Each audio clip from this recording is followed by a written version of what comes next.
dem Feind gelungen, die Front in breiter Formation zu durchbrechen. Im Süden hat der Gegner Zossen genommen und stößt auf Stahnsdorf vor. Der Feind operiert jetzt am nördlichen Stadtrand zwischen Frohnau und Pankow. Und im Osten ist der Feind bis zur Linie Lichtenberg-Marsdorf-Karlshorst gelangt. Mit dem Angriff Steiners wird das alles in Ordnung kommen. Mein Führer, Steiner konnte nicht genügend Kräfte für einen Angriff massieren. Der Angriff Steiner ist nicht erfolgt.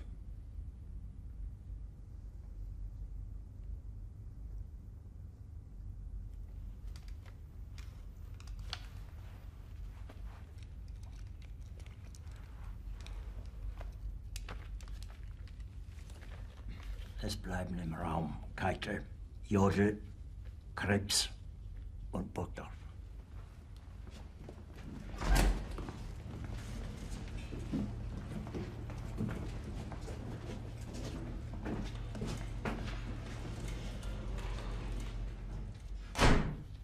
Das war ein Befehl!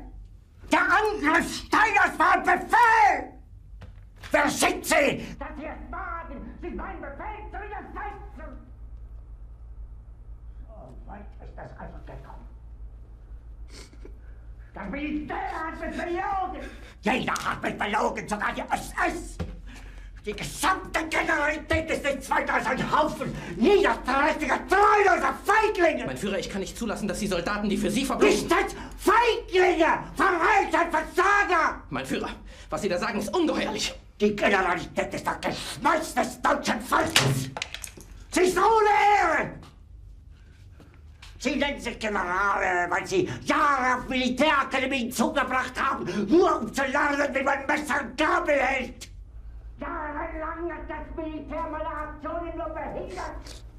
Es hat mir jeden nur ersichtlichen Widerstand in den Weg gelegt. Ich hätte gut daran getan, von Jahren alle höheren Offiziere liquidieren zu lassen, wie Stalin.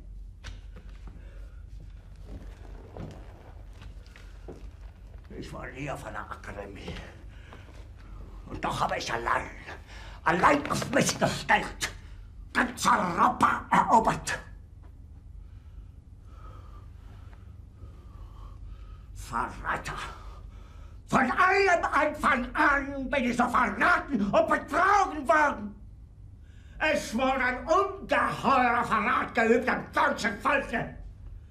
Aber alle diese Verräter werden bezahlen. Mit ihrem eigenen Blut werden sie bezahlen. Sie werden das saufen in ihrem eigenen Blut. Bitte gerne. Jetzt beruhig dich doch.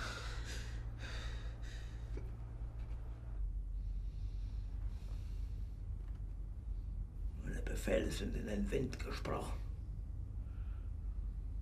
Es ist unmöglich, unter diesen Umständen zu führen. Es ist aus.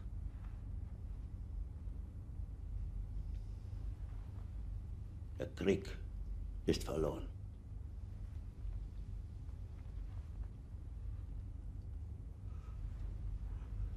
Aber wenn Sie, meine Herren, glauben, dass ich deswegen Berlin verlasse, irren Sie sich gewaltig. Eher jage ich mir eine Kugel durch den Kopf.